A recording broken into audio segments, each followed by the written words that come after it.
नमस्कार। जन टीवी के उत्तराखंड के इस खास बुलेटिन में एक बार फिर से आप सभी का बहुत स्वागत है।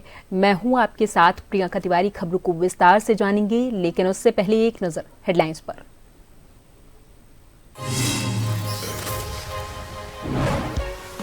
मुख्यमंत्री पुष्कर सिंह धामी ने शिक्षा सुधारों को बताया ऐतिहासिक कदम। कहा, अवैध रूप से संचालित मदरसों पर सख्त कार्रवाई, कई पर लगाए ताले। बच्चों के भविष्य से खिलवाड़ बर्दाश्त नहीं।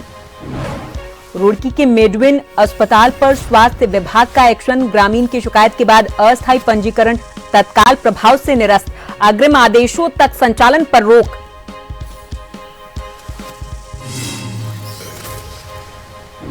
उत्तराखंड में अनुसूचित जाति के अभ्यर्थियों के लिए निःशुल्क सिविल सेवा कोचिंग की शुरुआत। समाज कल्याण विभाग को सौंपी जिम्मेदारी। दोनों केंद्रों पर 50-50 अभ्यर्थियों को मिलेगी सुविधा। अल्मोड़ा में खाई में गिरी बस, 7 की मौत। एसडीआरएफ की टीम रेस्क्यू में जुटी। गंभीर घायलों को रामनगर लाया जा रहा। मुख्यमंत्री ने जताया दुख। और नए साल और पर्यटकों के स्वागत के लिए तैयार देवभूमि। सीएम धामी ने अधिकारियों के साथ की बैठक। नैनीताल, ऋषिकेश, अल्मोड़ा, हरिद्वार में बुकिंग फुल।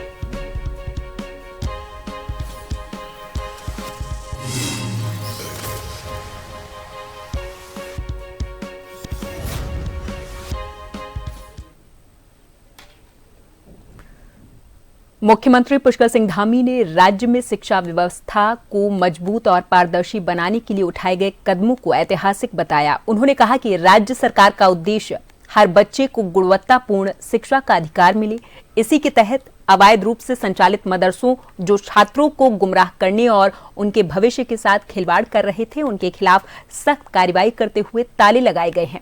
इसके साथ ही मुख्यमंत्री ने स्पष्ट किया है कि अब मदरसा बोर्डों में भी माध्यमिक शिक्षा बोर्ड के द्वारा निर्धारित पाठ्यक्रम ही पढ़ाया जाएगा। सुनाएंगे। सभी को शिक्षा का अधिकार मिले, एक ऐसा कानून राज्य के अंदर बनाया गया है कि अवैध रूप से चलने वाले मदरसे जो छात्रों को गुमराह करने का काम करते हैं, छात्र छात्राओं के जीवन के साथ कहीं ना कहीं धोखा करते हैं, उनको अवैध रूप से जो चलने वाले थे हमने ताला भी लगाया है। और आगे जो माध्यमिक शिक्षा बोर्ड के द्वारा जो निर्धारित पाठ्यक्रम है, वो पाठ्यक्रम ही उन मदरसों बोर्डों में पढ़ाया जाए, ऐसा प्रावधान भी किया गया है। इसके पीछे हेतु ये है कि राज्य के अंदर, देवभूमि के अंदर शिक्षा और ज्ञान के मंदिर स्थापित हों, न कि एक कट्टरवादी सोच या मैं कहूँ कबीलाई मानसिकता, ये किसी भी प्रकार से हमारी नई पीढ़ी पर हावी नहीं होनी चाहिए। उनका राष्ट्र के उत्थान में, राष्ट्र के विकास में, चरित्र के निर्माण में, हर दृष्टि से समाज के लिए उनका योगदान हो, इस दृष्टि से नया कानून लाया गया है। नए साल के मौके पर उत्तराखंड में बड़ी संख्या में देश और विदेश से पर्यटकों के आने की संभावना को देखते हुए राज्य सरकार पूरे तरीके से अलर्ट मोड पर है। मुख्यमंत्री पुष्कर सिंह धामी ने कहा कि प्रदेश के प्रमुख पर्यटन स्थलों और शहरों में आने वाले सैलानियों की सुरक्षा सरकार की सर्वोच्च प्राथमिकता है। मुख्यमंत्री ने बताया कि ट्रैफिक प्रबंधन, होटल व्यवस्था, सफाई, सड़क और परिवहन सुविधाओं को दुरुस्त किया गया। सर्द मौसम को देखते हुए पुलिस और प्रशासन स्तर पर विशेष इंतजाम किए गए। उन्होंने कहा कि सभी विभागों के द्वारा व्यवस्थाओं की समीक्षा हो चुकी है और बची हुई तैयारियां भी जल्द पूरी कर ली जाएंगी। धामी ने आगे कहा कि देवभूमि उत्तराखंड नए साल का स्वागत करने के लिए पूरे तरीके से तैयार है।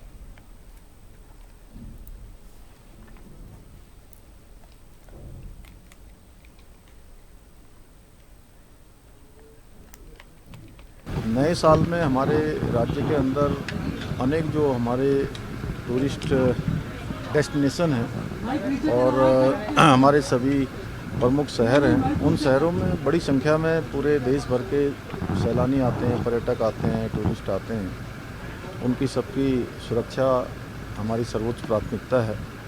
ट्रैफिक से लेकर सभी इंतजाम, होटलों से लेकर साफ़ सफाई व्यवस्था, सड़कों की, परिवहन की सभी व्यवस्थाएं ठीक रहें और सभी किसी को कोई परेशानी का सामना न करना पड़े।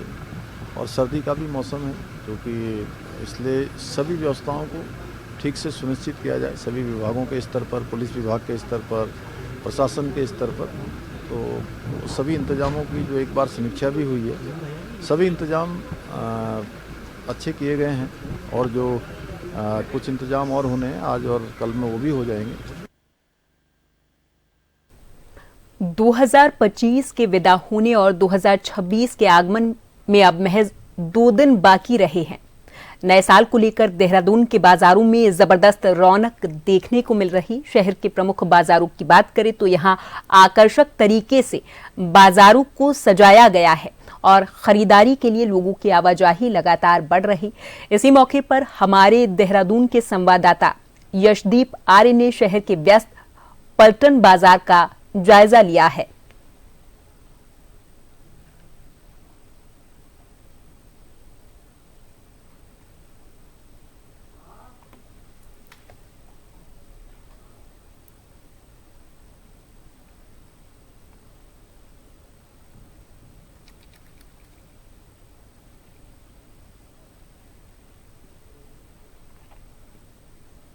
तो इस समय मौजूद हैं देहरादून के पलटन बाजार में, जहां पर न्यू ईयर को लेकर जो धूम है वो देखने के लिए मिल रही है। सभी पूरे पलटन बाजार जिस तरीके से सजा हुआ है, रौनक का माहौल है और सभी जो लोग हैं वो यहाँ पर अपनी जो दुकानदारियां हैं वो कर रहे हैं और यहाँ पे जो व्यापारी भी हैं उनमें भी खासा खुशी का माहौल देखने को मिल रहा है। साथ ही साथ जिस तरीके से 2026 का जो वेलकम है वो करने के लिए सभी जो लोग हैं वो तैयार। मैं अपने कैमरा सहयोगी से कहना चाहता हूँ कि जो पलटन बाजार के अंदर सजी हुई दुकानें हैं वो दिखाने का एक बार पूरी हमारी जो जनता है उनको एक बार दिखाई कि किस तरीके से जो पूरे यहाँ पर दुकानें हैं, पलटन बाजार है, इसमें सजी हुई है और अच्छा बहुत जो यहाँ का माहौल है वो देखने के लिए मिल रहा है। यहाँ पे जो आम चलानी है वो भी लगातार यहाँ पर आ रहे हैं और अपनी अलग अलग तरीके से यहाँ पर अपनी खुशियों को जो है वो झंझोड़ रहे हैं। और यहाँ पर आप देख सकते हैं कि पूरे में किस तरीके से पूरे पलटन बाजार है इस समय वो यहाँ पर भरा हुआ है। यहाँ पर कई दुकानें भी हैं, आइए दुकानों में चलते हैं और कई व्यापारियों से भी बात करने की कोशिश करेंगे।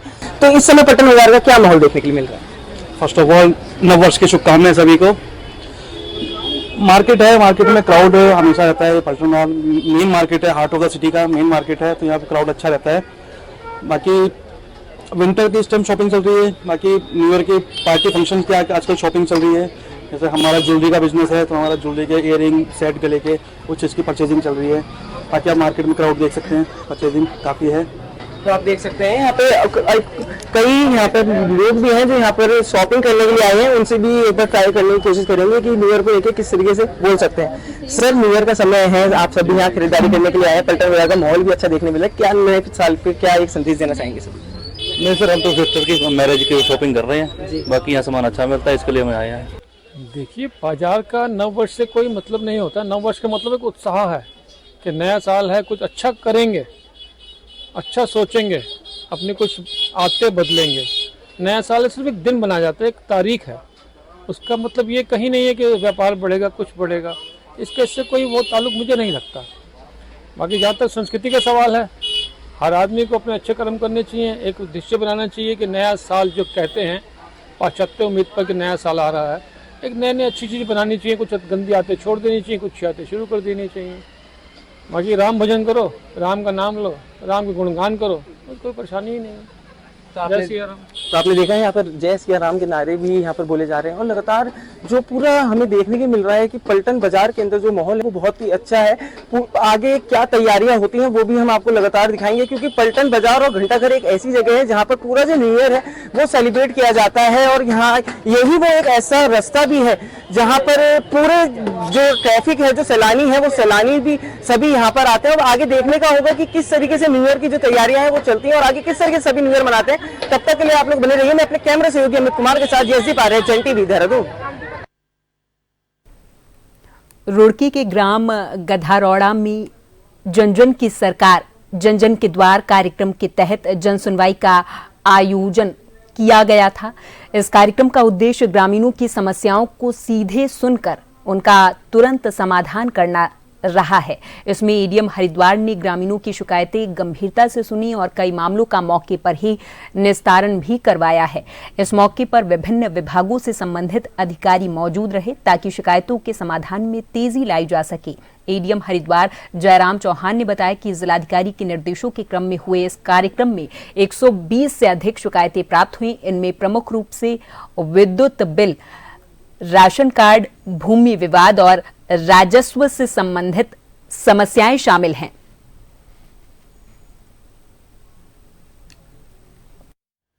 लगता है कि जिलाधिकारी महोदय के निर्देशन में जो सरकार जन जन के द्वार, सरकार जनता के द्वार, तो उसी उपलक्ष्य में हम आप सभी यहाँ एकत्रित हुए हैं। अभी तक 120 से अधिक शिकायतें प्राप्त हो चुकी है, जो अधिकांश शिकायतें भूमि से संबंधित, राशन कार्ड से संबंधित, विद्युत बिल से संबंधित है। हम उसको संबंधित विभागों के साथ मिलकर के उसका निस्तारण कर रहे हैं। जो एक अभियान चल रहा है उसमें हमने बीडीओ साहब से कहा है अभी, अगर नाले से संबंधित आती है, साफ सफाई की आती है, गाँव में गंदगी की आती है, तो ग्रामीणों के साथ मिलकर के या एक अभियान चला करके साफ सफाई करें, उसमें नाले की भी सफाई की जाएगी। बिजली विभाग के मौजूद हैं, अधिकांश बिजली विभाग की शिकायतें आ रही है, कुछ अधिक बिल की भी आ रही है, कुछ विद्युत तार की आ रही है, कुछ पोल की आ रही है, वो सब उनको अवगत करा दिया जाए। समस्या हो जी, बिजली परेशान है। पिछले 1 साल से मेरा बिल जो घरेलू कनेक्शन है और 2 बिल 17,000 16,000 और मैं चक्कर काट काट कर थक गई बिल्कुल। कितने केवी का कनेक्शन है? मेरा 3 केवी का जी। 3 केवी। हाँ। तो हर महीने कितना? महीना लगभग 1400-1500 रुपया का बिल आता जी। पहले मैंने एप्लीकेशन दी, मगर जी मीटर में गड़बड़ है, मीटर बदला गया और ब्याज लग रहा जी 70-80 हजार का बिल बन रहा। मैंने कहा मगर भाई ब्याज कम करवा दे, मगर जमा कर दूंगा मैं। क्या सुनवाई नहीं करते? बस सुनवाई क्या नहीं होगा, मुख्यमंत्री कर सको, हम कुछ नहीं कर सकते। मैंने अपने कागज लेकर गया जी मैं, उन्होंने कहा भाई इसमें कुछ नहीं होता, जो ये 17,000 का महीने में बिल तो गलत हो, ब्याज भी जुड़ा, हम कुछ नहीं कर सकते। ज्वाला विकास खंड की रानी पोखरी ग्राम पंचायत के भोगपुर में जन जन की सरकार जन जन के द्वार कार्यक्रम के तहत बहुउद्देशीय शिविर का आयोजन किया गया। इस शिविर में डोईवाला के विधायक ब्रिजभूषण गैरोला के साथ कई ग्राम प्रधान और उप जिलाधिकारी ऋषिकेश योगेश मेहरा और तमाम विभागों के अधिकारी मौजूद रहे हैं। इस शिविर में तमाम विभागों ने स्टॉल लगाकर सरकारी योजनाओं की जानकारी भी ग्रामीणों को दी। इस शिविर के बाद उप जिलाधिकारी के साथ लोक निर्माण विभाग के अधिकारियों ने ग्राम सभा बड़कोट में निरीक्षण किया है।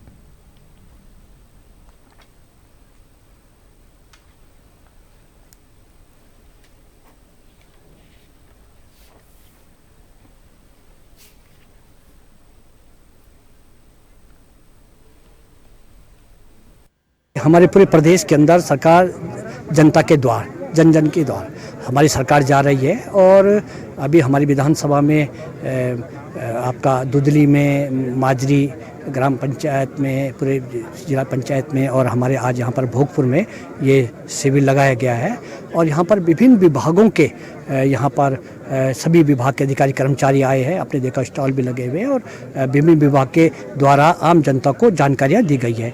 अभी एसडीएम हमारे यहाँ पे आए हैं और सारे विभागों के अधिकारी, बीडीओ सब आए हैं। इसमें जो भी हमारी यहाँ से किसी की कोई भी शिकायतें हैं या जो भी है उस पर तत्काल उस पर कार्रवाई करने के निर्देश दिए जा रहे हैं संबंधित विभाग को कि क्यों मामला पेंडिंग है, तो उस पर देखा जा रहा है। और विशेष करके यहाँ पर अभी आप लोग को इतनी शिकायतें तो यहाँ पर ऐसी कोई आई नहीं है। कई बार दिए हैं प्रांतापद, पहले जो शिविर लगे भोगपुर में कोई कार्रवाई नहीं हुई। आज भी मैंने दिया है प्रांतापद जेसीबी मशीनों का, जो बिना सम्मतिकरण की अनुमति ली जा रही ऋषिकेश से, और उसकी आड़ में खड़े पहाड़ काटे जा रहे हैं। अब एसडीएम साहब कह रहे हैं कि हम लोकेशन बताओ कहाँ है क्या है, जब हम बोल रहे हैं कि आपको ग्राम पंचायत गडूल है, अन्य जगह पे जेसीबी मशीन चल रही है, मानकों के विपरीत चल रही है, पेड़ों को चोटिल कर रहे हैं। अब कह रही है आप लोकेशन दो तब हम जाएंगे, ये करेंगे। और हम जब आपको पूरा बता दिया हमने कि इस ग्राम पंचायत के इस गाँव में लगी हुई है, तो जहाँ क्या करें आप। मुझे तो ये लगता है कि ये खाना पूर्ति वाला सिस्टम चल रहा है। उर्मिला सनावर के बयान के बाद अंकिता भंडारी हत्याकांड एक बार फिर से चर्चाओं में है। ADG law and order doctor V Murugesan ने कहा है कि सरकार ने तत्काल कार्रवाई करते हुए महिला आईपीएस अधिकारी के नेतृत्व में एसआईटी गठित की और सभी आरोपियों को गिरफ्तार भी किया। वहीं कांग्रेस के प्रदेश अध्यक्ष गणेश गोदियाल ने देहरादून में एडीजी से मुलाकात कर जांच पर सवाल उठाए हैं। उन्होंने आरोप लगाया कि अंकिता के कमरे से सबूत मिटाने के लिए कमरे को तोड़ा गया और इसको लेकर धामी सरकार पर गंभीर सवाल खड़े किए हैं।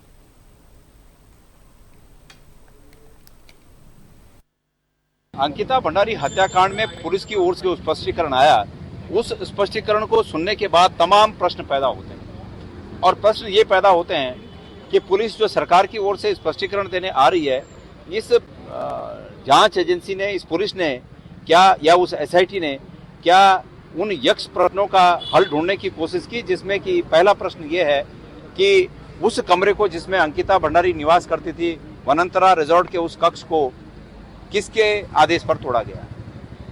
उस कमरे को तोड़ने के बाद मुख्यमंत्री ने अपने सोशल मीडिया के माध्यम से अपने को इसका श्रेय लेने की कोशिश की कि वो बजरंगबली हैं, सर्वशक्तिमान है, और उन्होंने उस कमरे को तोड़वा दिया। तो चूंकि कमरे में सबूत थे, तभी हमने कह दिया था कि ये सबूत तो नष्ट करने की कार्रवाई है। तो क्या मुख्यमंत्री जी इसको मान चुके हैं कि सबूत उन्होंने नष्ट किए? क्या एसआईटी ने मुख्यमंत्री जी से पूछताछ की है? क्या एसआईटी ने जो वहाँ की विधायक है जिन्होंने कहा कि हमने ये कमरा तोड़वाया, क्या उनसे पूछताछ की है? क्या उसमें से क्या क्या सबूत इनके पास रह गए, क्या क्या सबूत नहीं मिले?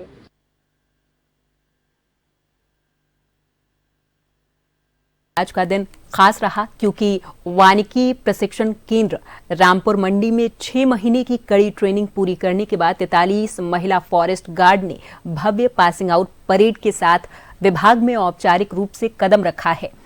ये महिला फॉरेस्ट गार्ड अब जंगलों की सुरक्षा से लेकर वन्य जीव संरक्षण और मानव वन्य जीव संघर्ष जैसी चुनौतियों से निपटने में अहम भूमिका निभाएंगी। पासिंग आउट परेड में मुख्य अतिथि के रूप में चक्राता वन प्रभाग के डीएफओ वैभव कुमार मौजूद रहे हैं।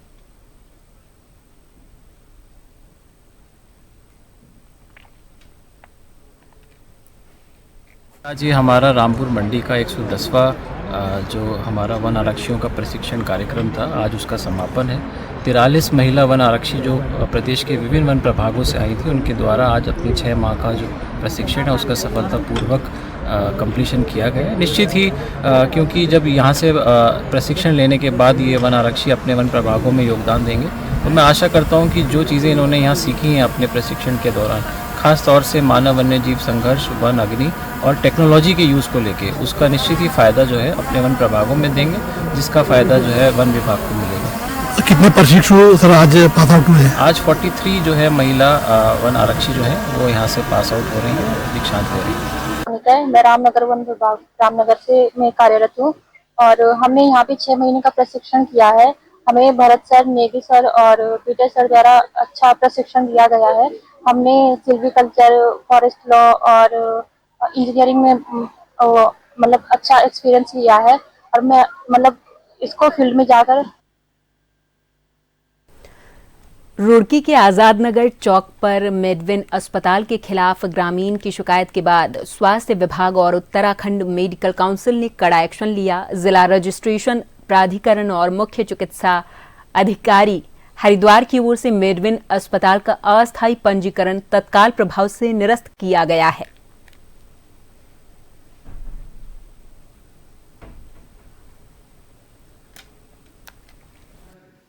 देखिए, मेडिकल हॉस्पिटल में कुछ कमियां पाई गई थी और एक नेग्लिजेंस भी था, जिसके लिए पेपर तैयार करके भेज दिया गया था और उसको एमसीए के द्वारा उनके डॉक्टर की डिग्री को भी होल्ड कर दिया गया है और मेरे द्वारा भी आदेश जारी कर दिया गया है। मेडविन को भी मैं बंद करने जा रहा हूँ। वो ऑन होल्ड है, ऑन होल्ड नहीं, हॉस्पिटल संचालित अभी लेटर चला जाएगा और उसको बंद कर दिया जाएगा। देखिए, भवन से मतलब मुझे नहीं है, ये तो जो अथॉरिटी होती है, डेवलपमेंट अथॉरिटी होती है, वो देखती है। हमारे जो डॉक्टर्स के नाम से पैरामेडिक स्टाफ वहाँ पर है, जो सुविधाएं मेडिकल के हिसाब से है, वो मेरे होनी चाहिए। अल्मोड़ा जिले के सल्ट भिकियासैंण क्षेत्र में बीती देर रात यात्रियों से भरी एक बस गहरी खाई में गिर गई। ग्रामीणों का ये दावा है कि 7 लोगों की इसमें मौत हुई है। हालांकि अभी इसकी आधिकारिक पुष्टि नहीं हो पाई है। बताया ये जा रहा कि बस रामनगर की ओर जा रही थी, तभी भिकियासैंण विनायक रोड पर अचानक से बस से ड्राइवर ने कंट्रोल खो दिया। हादसे में कई यात्रियों की गंभीर रूप से घायल होने की आशंका जताई जा रही है।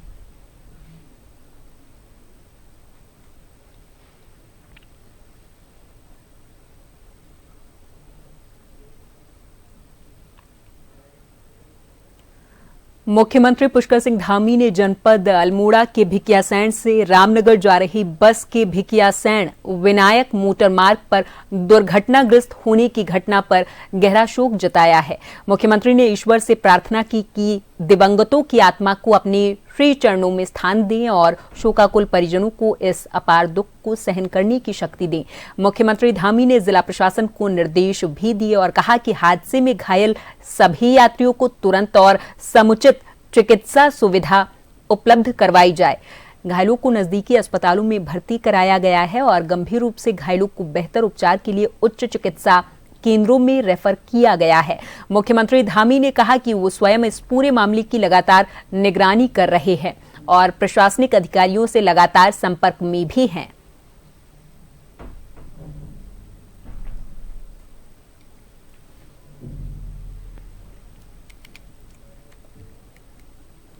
मुख्य सचिव आनंद वर्धन ने सचिवालय में सचिव समिति की बैठक ली है। इस बैठक में वीडियो कॉन्फ्रेंसिंग के माध्यम से जिलाधिकारी भी जुड़े।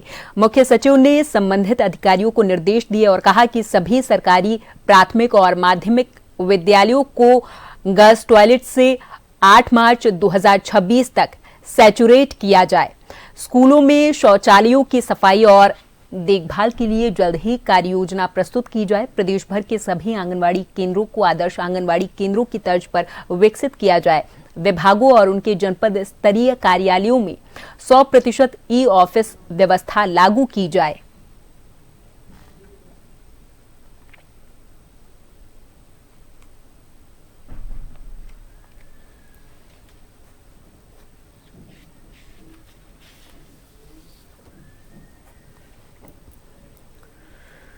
उत्तराखंड सरकार की ओर से उत्तराखंड में अनुसूचित जाति के अभ्यर्थियों के लिए निःशुल्क सिविल सेवा कोचिंग सेंटर शुरू किए जाने की घोषणा के बाद इसकी जिम्मेदारी समाज कल्याण विभाग को सौंपी गई है।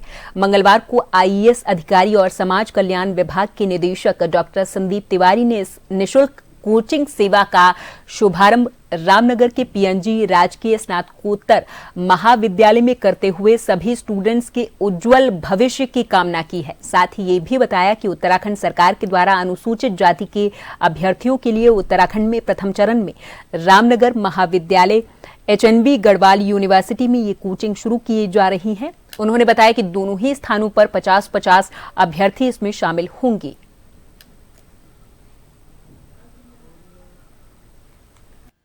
ये माननीय मुख्यमंत्री जी के निर्देशों में इस बार विभाग ने पहल की है कि रामनगर पीएनजी कॉलेज और एचएनबी गढ़वाल यूनिवर्सिटी में कोर्स शुरू किए जाएं, क्योंकि यहाँ की फैकल्टी काफ़ी प्रशिक्षित है और ये कोर्स कराने में सक्षम है।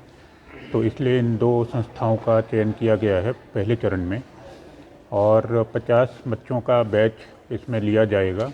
रामनगर में 71 आवेदन प्राप्त हुए थे, तो यहाँ के प्रिंसिपल साहब ने निर्णय लिया है कि हम सभी 71 स्टूडेंट्स को इसमें इंडक्ट करेंगे और ये 1 तारीख से क्लासेस स्टार्ट होंगी और संभवतः अगले हफ्ते एचएनबी गढ़वाल यूनिवर्सिटी कैंपस में भी ये क्लासेस स्टार्ट हो जाएंगी। और इसी के साथ इस बुलेटिन में फिलहाल के लिए मेरे साथ बस इतना ही। आप देखते रहें जन टीवी। नमस्कार।